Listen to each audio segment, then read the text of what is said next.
Breaking news వస్తున్నాం. కొమ్మినేని గుంటూరు జైలుకి తరలిస్తున్న పోలీసులు సార్ వైద్య పరీక్షలు అయిపోయినాయట.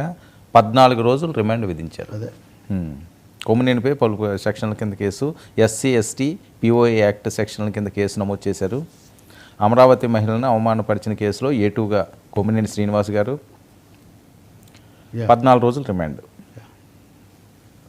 దట్స్ వాట్ ఐ వాజ్ మీతో అదే కదా చెప్తుంది. సహజంగా ఒక మంగళగిరి కోర్టు విధించింది. మామూలుగా వారం కూడా కదా, 2 వారాలు అంటే తీవ్రమైన విషయం. రెండోది, ఈ లోపల పోలీసులు జ్యుడిషియల్ కస్టడీ నుంచి మాకు పోలీస్ కస్టడీకి ఇమ్మని వాళ్ళు అడగడం జరుగుతుంది. అక్కడ విచారణ ప్రక్రియ మళ్ళీ ఇవన్నీ ఇప్పుడు నేను చెప్పిన జర్నలిస్టుల మీద గత ప్రభుత్వంలో ఉన్నప్పుడు చేసినవే కదా.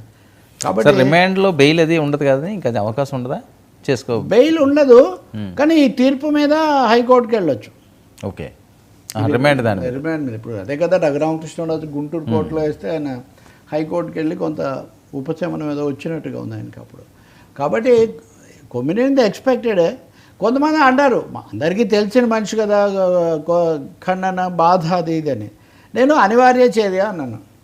అదే అనివార్యం అంటే ఏంటి? ఇప్పుడున్న పరిస్థితుల్లో ఆయన చేసిన నేపథ్యంలో అరెస్ట్ కాకుండా ఇంకా ఆపడం అనే ప్రశ్న ఇప్పుడు ఏమి ఉండదు. తర్వాత కోర్టులో ఏమన్నా వాళ్ళకు ఉపశమనం ఇస్తే ఇవ్వలేదు, 14 రోజులు వేశారు. ఆయన ఆరోగ్యం అవి దృష్టిలో పెట్టుకొని తగిన మందులనండి లేకపోతే అవి చేయొచ్చు, కానీ జరిగిన దానికి ఏదో జవాబుదారీతనం కావాలి కదా.